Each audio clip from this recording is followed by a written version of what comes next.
Are you wondering how much you need to save to buy your first home? Well, I'm going to tell you the magic number you need to save to buy your first house. I'm Shaheedah Hill, getting you over the hill to home ownership and helping you confidently buy your first home. Well, that magic number is 7%. 7%. So you want to save 7% of your home's value. So if you're buying a $100,000 house, that is $7,000. If you're buying a $200,000 house, that's $14,000. If you're buying a $300,000 house, that's $21,000, and so on. So you're probably thinking one of three things. One is 7%. Hey, that sounds reasonable. I can do that. Or 7%, where am I going to get the money for my down payment? Or why isn't she telling people to save 20%?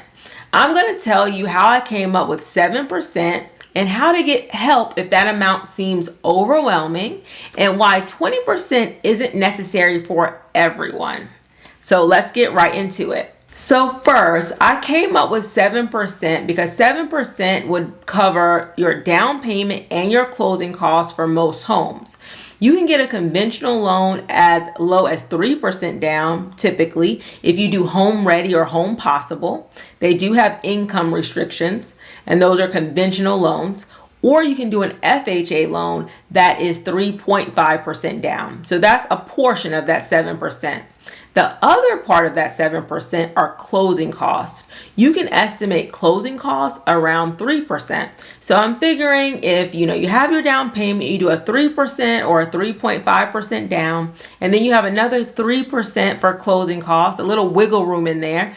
7% will typically cover if you're trying to buy your first home. So that's how I came up with the 7%. Now let's talk about where are you going to get it if that seems overwhelming to you to even save 7%. How to get help with the 7%. So if you do not have 7%, so let's take the $200,000 house, for example, you'll need $14,000, right? You can always get, in most cases, down payment assistance. It's one of the most popular ways to get help with your down payment and your closing costs. Although they call it down payment assistance, if you have some of your down payment, they will apply, most programs will apply any overage to your closing costs as well. So you can get help with that 7%.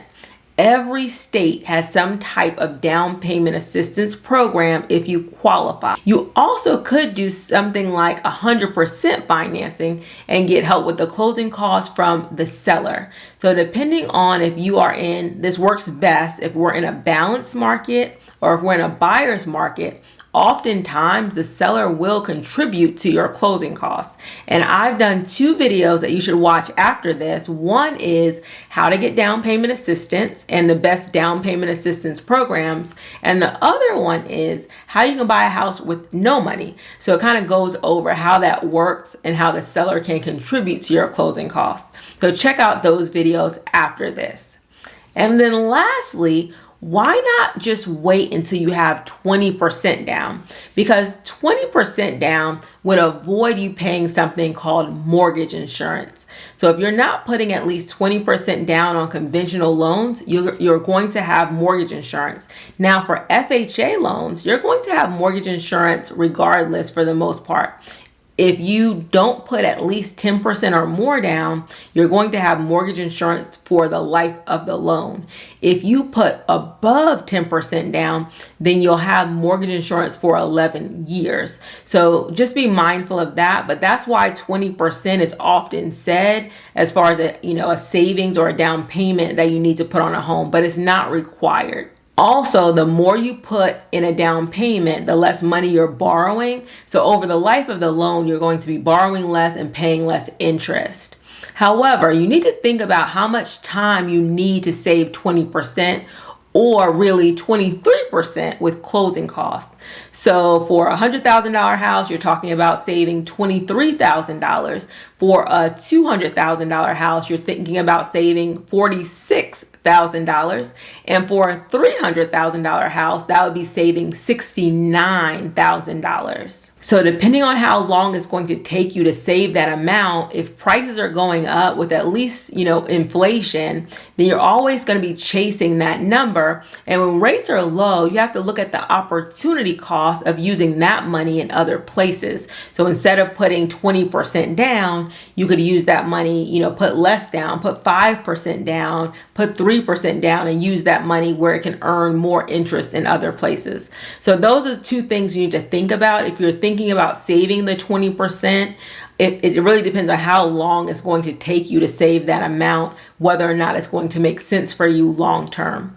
I hope this was helpful. If you are watching my next video, how to buy a house with no money, how to get help with your closing costs, and how PMI works, or mortgage insurance in general, all of those videos are great for you to watch next. Thank you for watching. Please like and subscribe to my channel. Check out my playlist if you're a first-time home buyer, and put any questions in the comments. I'll be happy to answer them. Have a great day.